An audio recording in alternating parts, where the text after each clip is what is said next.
Yes, graduates, welcome to Hard Talk Podcast with HTK. Fasten your seatbelts. Hey, users and subscribers, welcome back to another episode of Hard Talk with HTK. Yes, I have not dropped one of these for a while, but this time I felt I needed to come out. Yeah. So, Adriana Younge's aunt has been advertising this book. This book you see here in the screenshot. Yes. Now it's important to note that Adriana's aunt is not the author. It's written by somebody by the name of Yolanda Campbell. And it is important to also notice that there is a not a subtitle, but a kind of description under the title, that it is based on the true events or inspired by the true events that led to Adriana Younge's death. Now, this implies that there might be some twists in this narrative that may not necessarily be assigned to fact. Now, when I saw this, I said to myself, but wait, I'll know we can't get no update on this case with Adriana Younge. I'll know this family has gone so silent on the Justice for Adriana Younge movement that it seems as though it is a cold case and nothing is going on. The last official note that we heard was from Dr. Todd, who is the attorney who was supposed to have been representing this family. Now, all we're hearing about is Dr. Todd and his politics and nothing to do with Adriana. There's been no update from Dr. Todd, no update from the sister Amika, no update from the mother or the father, no update from the Guyanese police force, no update, period, on Adriana Younge.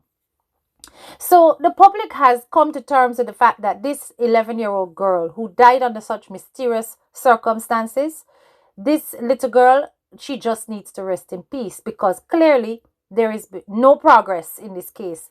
We even have Doubleday Hotel owner, sending out statements and being concerned about not being able to travel because he has a travel bar on him as a result of the whole thing.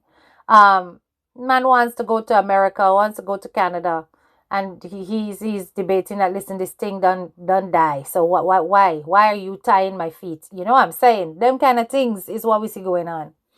So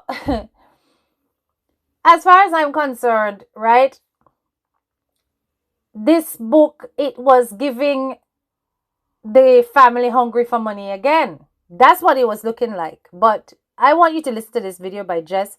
Jess, I gotta say, I prefer your first video where you really gave it to them, but you deleted that one and I didn't get a chance to grab it because I would have played right here.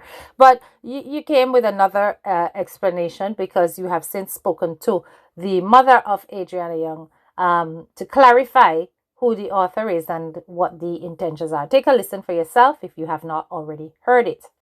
Pleasant good afternoon. How are y'all doing? As for me, I am fine. The Adriana book is out.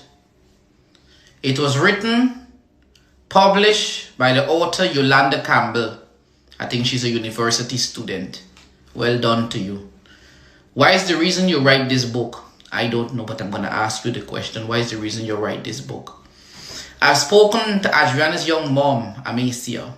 She said she did not take part in writing the book. She said her sister, Lois, did not take part in writing the book. The Young's family take part in helping to promote the book, advertise the book. That's the only part that they play in the book. My only concern that I have for this Young family, they have gone through enough. And I didn't want them to go through any more for two reasons.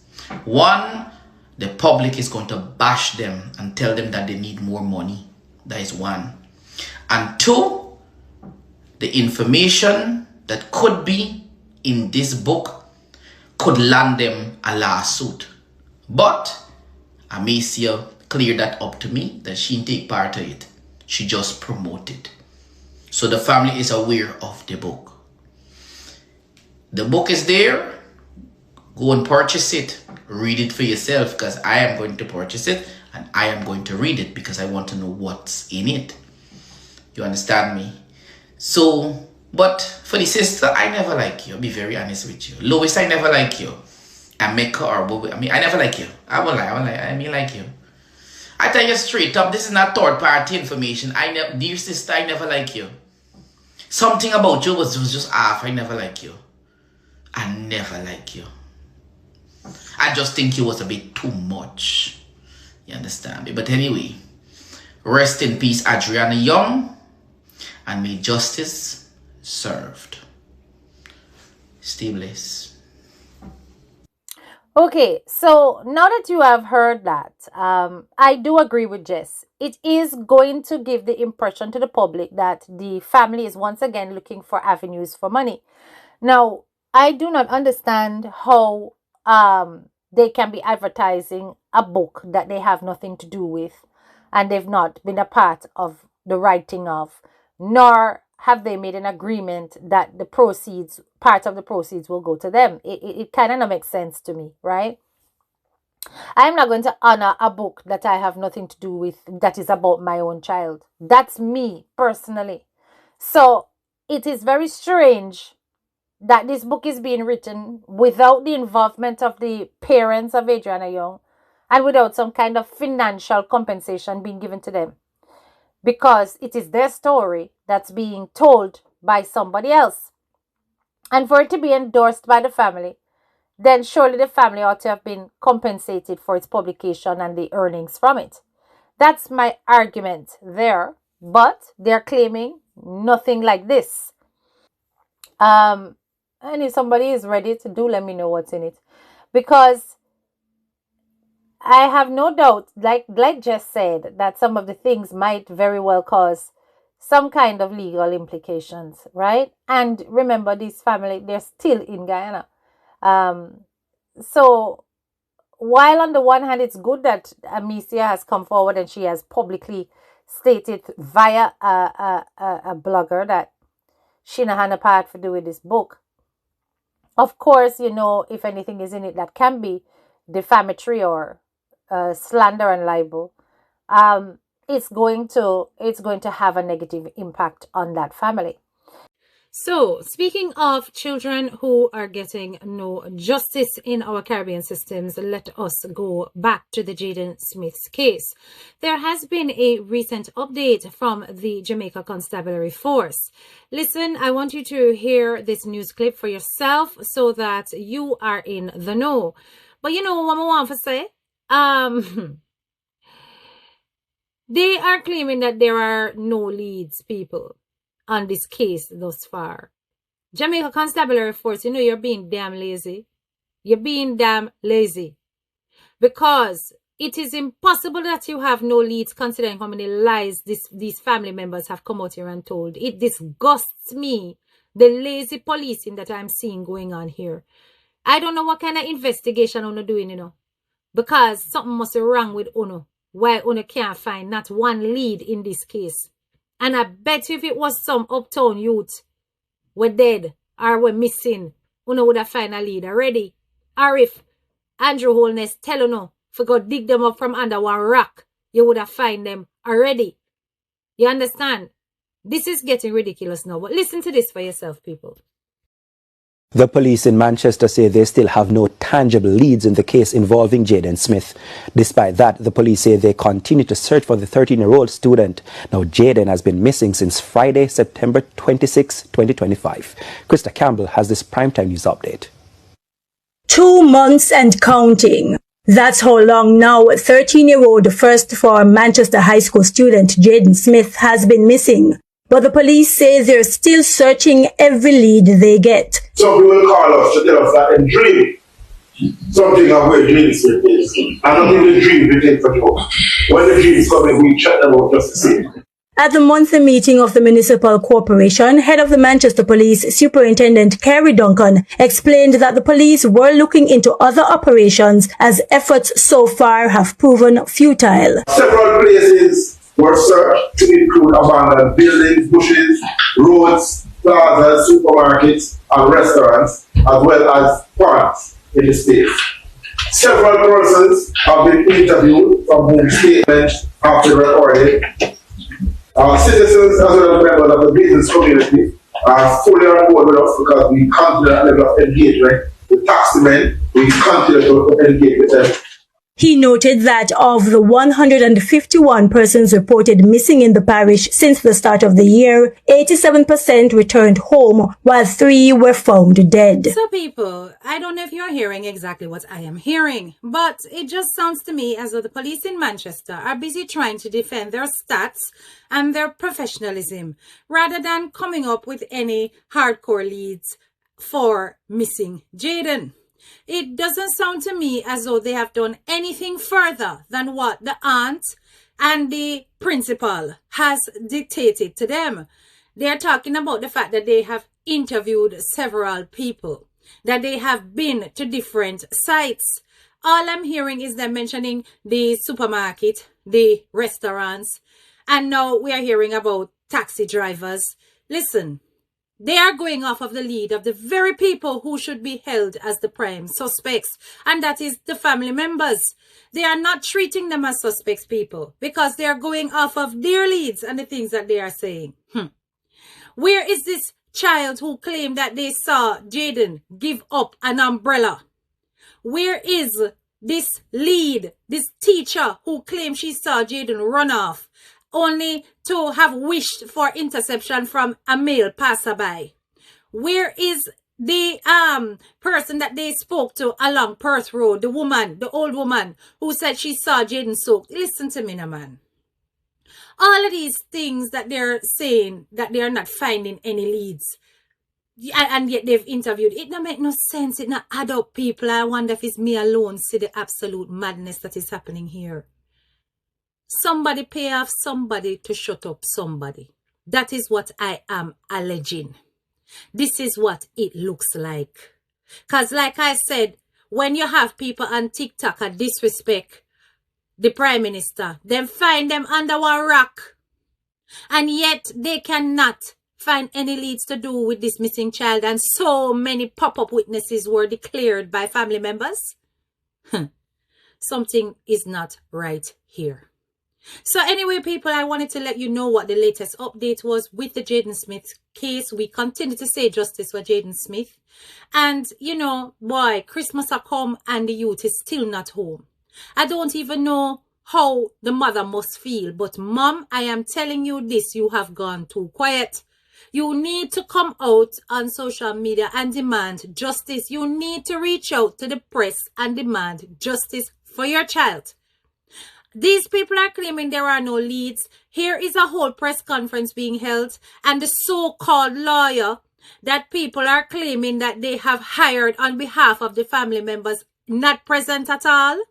No lawyer coming forward to say, listen, we are demanding X, Y, and Z from the public. Please assist us to find this information and to come. Nothing from the legal representation of the family. Anyway, people, as I said, this thing is just frustrating. And I'm going to leave it right there. If you are interested, please head over to my second channel, which is Twisted Tales with K. I have done a narrative, kind of like a spin-off of the Jaden Smith case. It's a way of providing solace and hope to those who are hoping that Jayden is still alive. I have done a twisted narrative on what could have happened to Jayden. Take a look whenever you get the chance. Speaking of hope, we're going to move on to the final case. This case has gripped the nation of Jamaica for the past few weeks. And this is the case of the missing 6-year-old who, in fact, was returned home. This is Anka, Glasgow. Now, Anka Glasgow was reported missing on the 9th of December from her school in Clarendon, right? This little girl was rescued 2 hours after her kidnapping by a counselor and his wife. Now, this counselor and his wife acted very quickly in order to intercept what could possibly have been a tragic outcome for the 6-year-old girl. It was a man of unsound mind, allegedly, who had her about half an hour away from Anka's school. He had removed her school tie and any identifying factors so that he could, you know, pass off the child as somebody else to pass us by.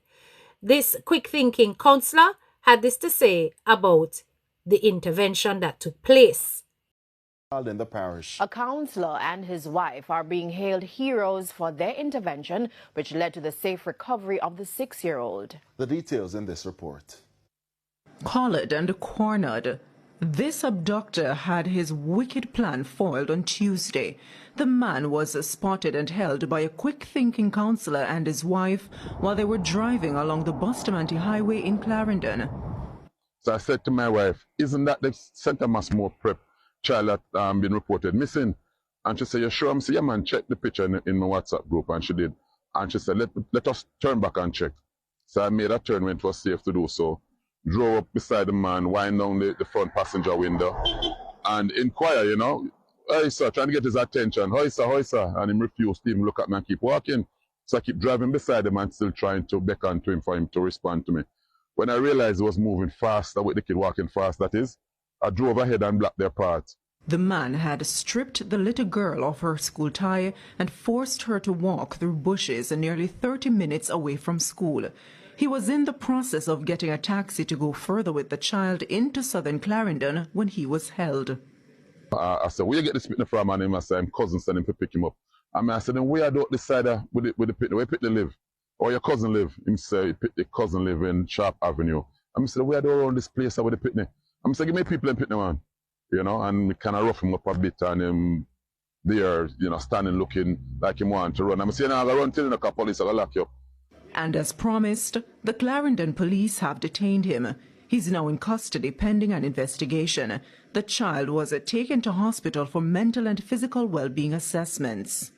She was scared. She was terrified. You know, she said to my wife that the man took her watch and her tie and told her not to come out of the bush. Apparently, he lead her through a very heavily vegetated area because on the child, you know, found a lot of burr from the different trees or shrub that she would have come into contact with.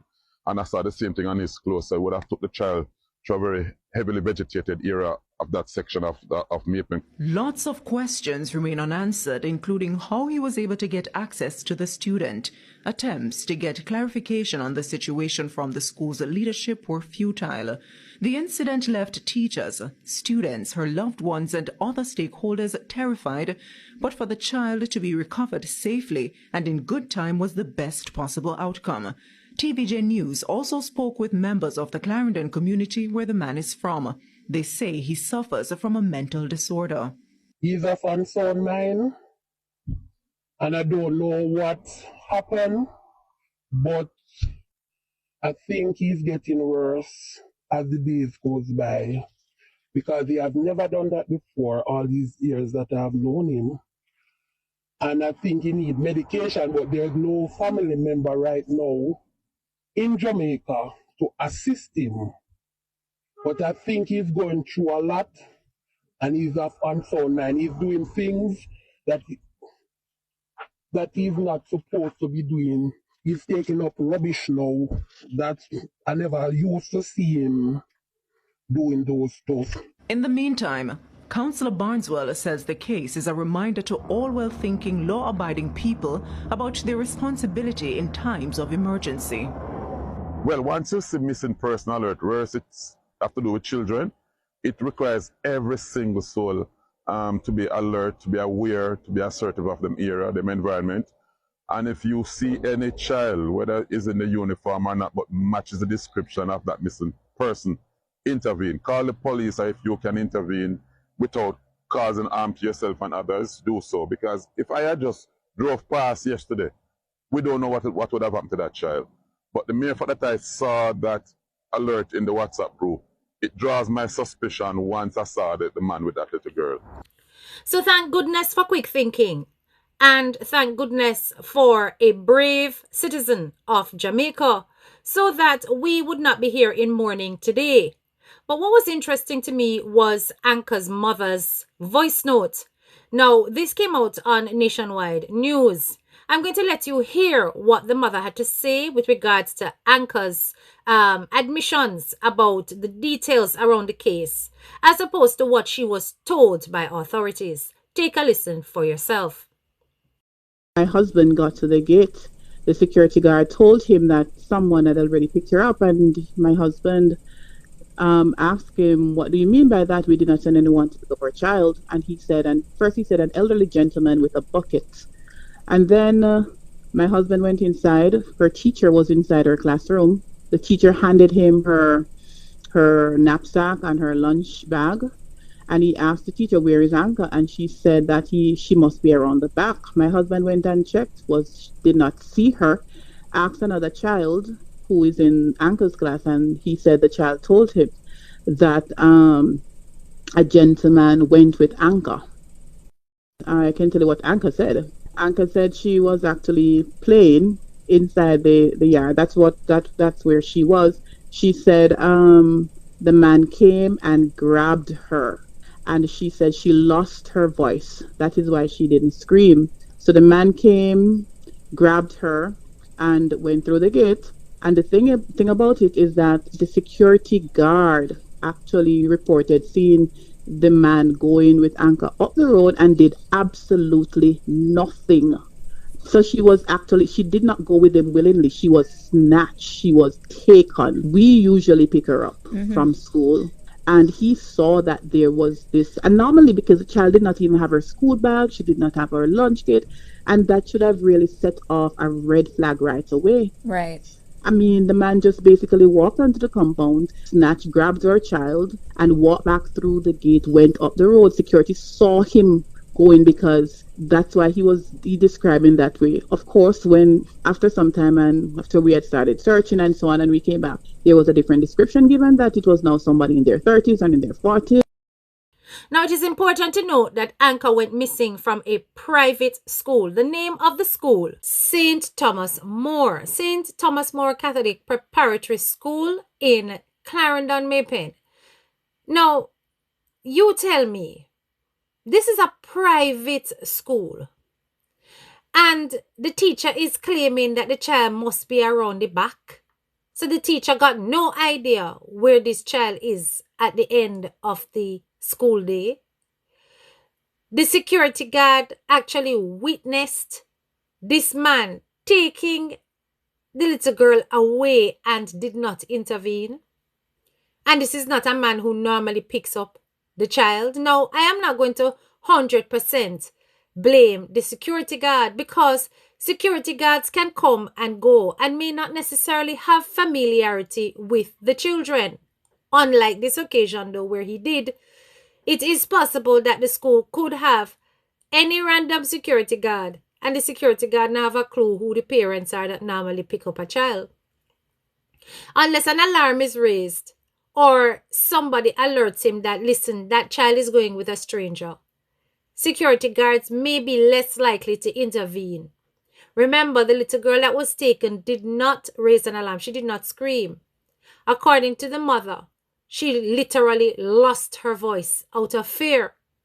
Now, this highlights the fact that different children do respond to trauma in different ways.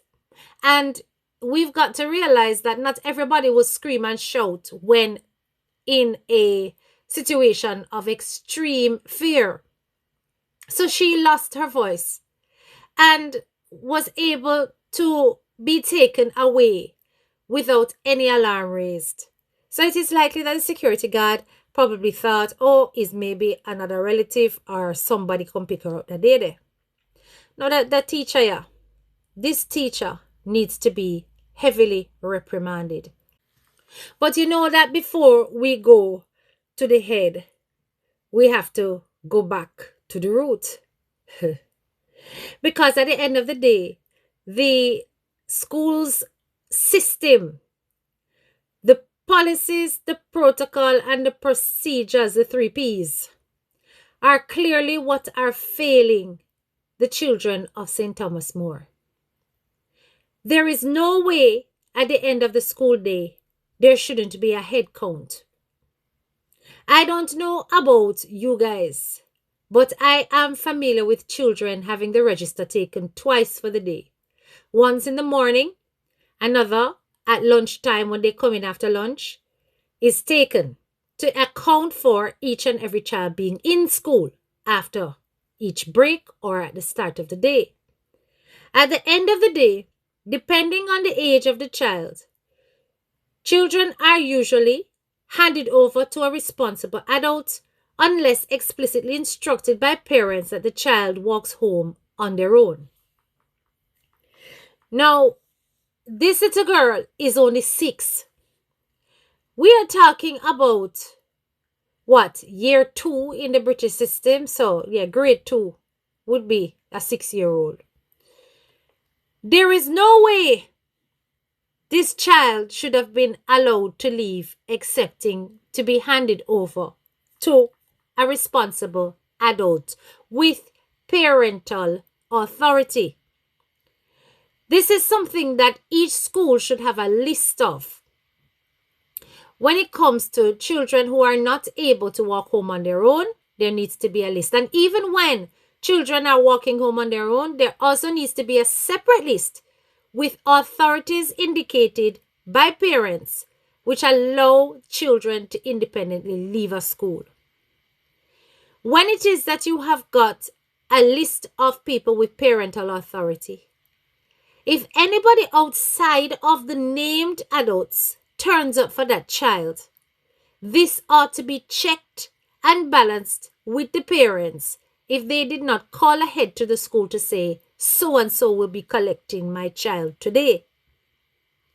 This is a simple method of safeguarding that every school in Jamaica is supposed to have up and running. Worse, a private school where they have got the finances to be able to execute these things. To think that St. Thomas More allowed something like this to happen is a disgrace. Now, currently, the man, the abductor, is in custody. I want you to listen to the latest update on what is happening with regards to the charges that have now been placed on him, and how things will be going forward. Take a listen. We begin this evening with a TVJ News update. The man who abducted a 6-year-old Clarendon student has been charged. He is Jeffrey Mackenzie, a juice vendor of a Havana Heights address in the parish. Mackenzie has been slapped with several charges, including forcible abduction, assault occasioning bodily harm, and larceny. The man is in police custody awaiting an appearance in court. He was arrested after he was held by counsel for the Hayes Division, C.N. Barneswell, and his wife on Tuesday. The man was held about an hour after he abducted the 6-year-old girl who attends the St. Thomas More Prep School in the parish. Now, police report that he walked the student through bushes to nearly 30 minutes away from her school and was attempting to take a taxi along the Bustamante Highway when he was accosted by the couple, and the child recovered.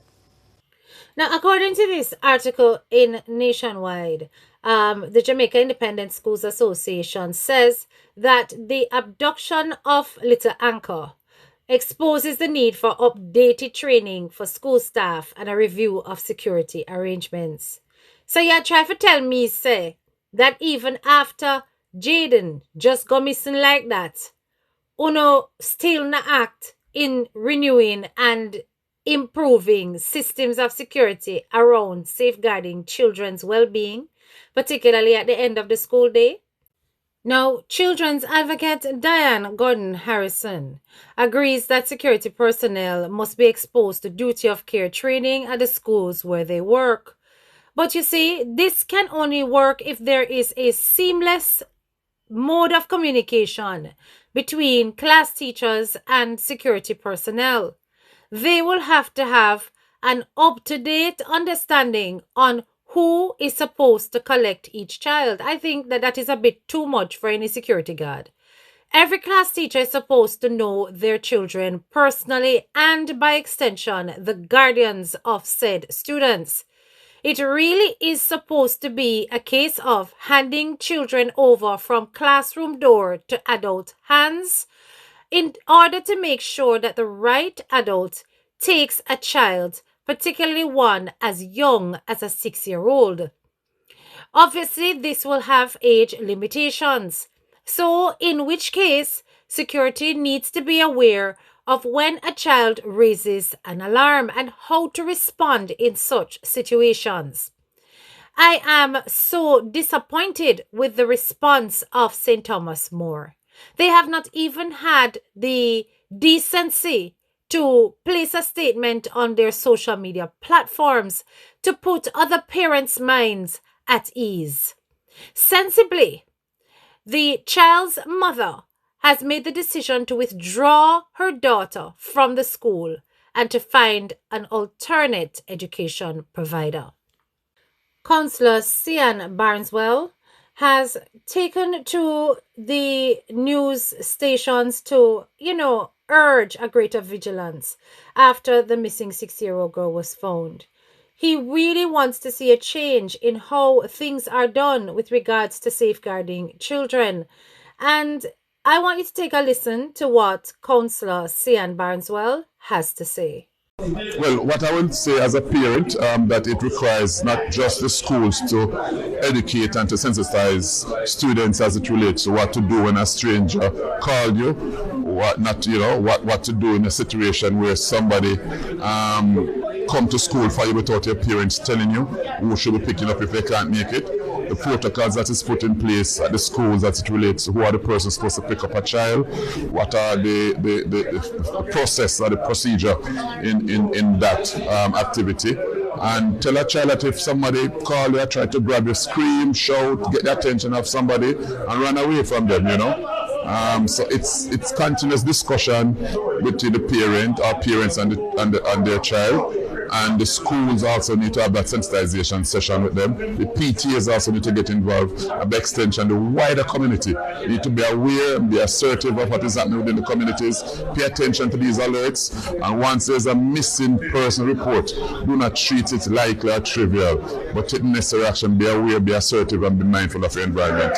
So, my graduates, as we come to the end of 2025, there has been so many riveting cases that continue to need justice, and those are around our children across the Caribbean.